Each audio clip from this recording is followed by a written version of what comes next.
Why do some of these nut milks make you feel amazing, while others secretly spike your blood sugar, disrupt your hormones, or leave you feeling more inflamed than dairy ever did?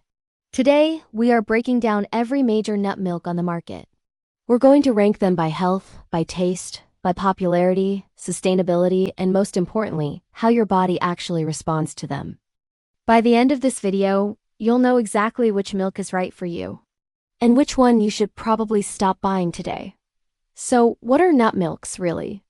They're marketed to us as these super healthy alternatives to dairy. But most people don't realize they are mostly just water. We're talking 1 to 3% actual nuts, plus a mix of oils, gums, and sweeteners designed to make it look and feel like milk. So the real question isn't, is nut milk healthy? The real question is, which nut milk is healthy for your specific body, your goals, and your lifestyle? Because the answer is different for everyone. And what's healthy for your friend might be actively working against you. So, let's dive in. First, let's start with what people are actually drinking. What are the most popular milks on the shelf right now? Worldwide, the undisputed champion is almond milk. It's number 1. Coming in at a close second is oat milk, which isn't technically a nut, but it absolutely dominates the shelves, so we have to include it. After that, we have soy milk, then cashew milk, coconut milk, and a few others like macadamia, hazelnut, and even pistachio milk, which is rare but definitely growing in popularity. But here's the key takeaway. Popularity does not equal health. And this list is about to prove it. Let's start with the fan favorite, almond milk. The pros are pretty obvious. It's very low in calories, it has a neutral taste that works in almost everything, it contains a bit of vitamin E. And you can find it absolutely everywhere. But the cons are significant. It has extremely low protein, practically none. It often contains gums and seed oils to give it texture, which can cause gut irritation. And its environmental impact is huge because of the high water usage required to grow almonds. Here's the health reality. Most commercial almond milks contain less than 10 almonds per entire carton.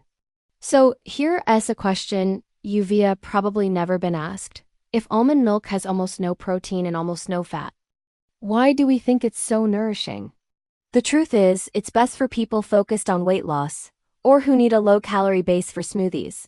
It's not really a source of nutrition itself. Next up, cashew milk, the creamy illusion. Its pros are that it's naturally creamy, which gives it a much better mouthfeel than almond milk. And if you make it at home, you don't even need to strain it. The cons? It tends to be higher in carbs, it's often sweetened to improve the taste, and it has a very low micronutrient density. Here's a little health insight. Cashews are technically seeds, not nuts, and they digest differently in the body. So here's the hidden question you should ask yourself. If cashew milk feels so indulgent and creamy, why does it leave you feeling hungry just an hour later?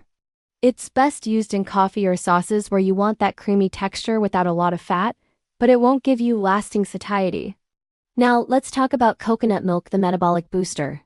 The pros are fantastic. It's full of medium-chain triglycerides, or MCTs, which are a unique type of fat that your body can use for quick energy. This supports ketone production and brain fuel, and it's also naturally antimicrobial. The cons? It's higher in saturated fat, which can spike cholesterol in certain people, and the carton versions are often very diluted. The health reality is this. Full-fat canned coconut milk behaves more like a whole food, while the carton coconut milk you find in the refrigerated aisle behaves more like flavored water.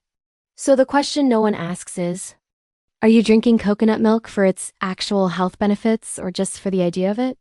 If you want the benefits, you need the fat. It's best for people on a keto diet, or anyone looking for better brain health and sustained energy. Alright, let's move on to macadamia milk, the underrated MVP. The pros here are seriously impressive. It's high in healthy monounsaturated fats, very low in inflammatory omega-6 fatty acids, and it's naturally creamy and delicious.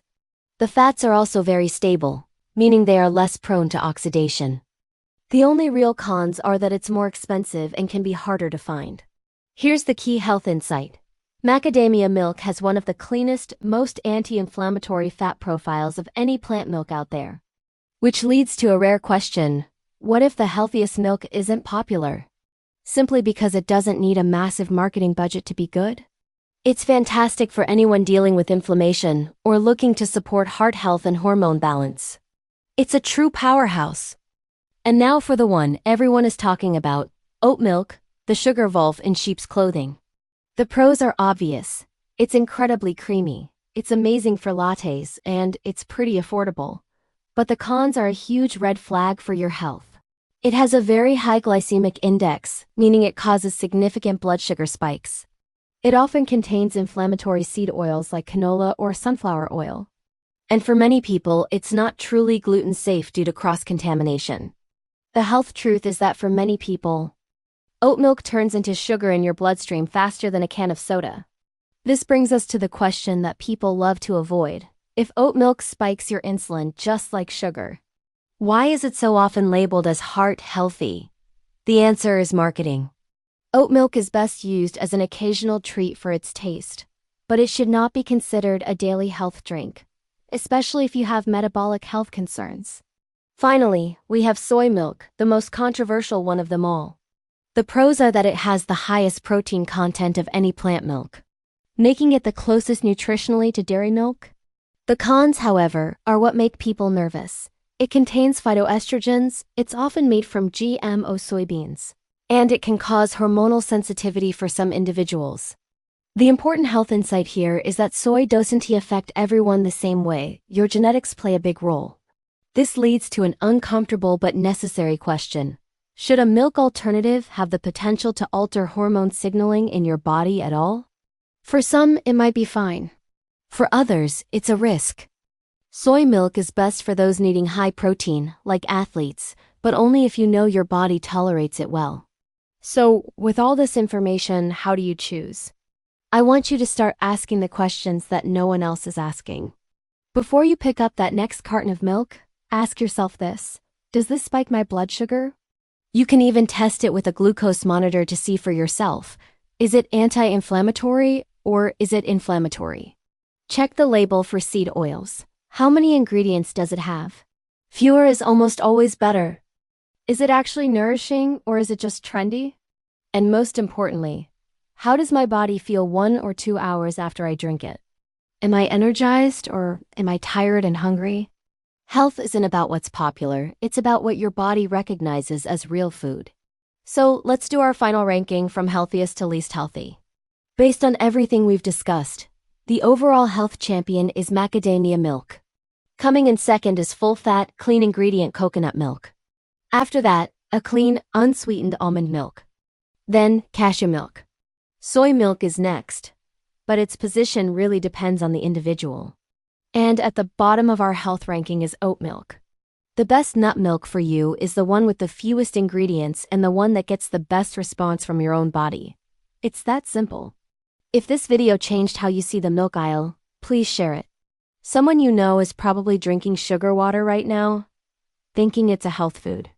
Thanks for watching, and don't forget to subscribe for more truths about the food you eat every day.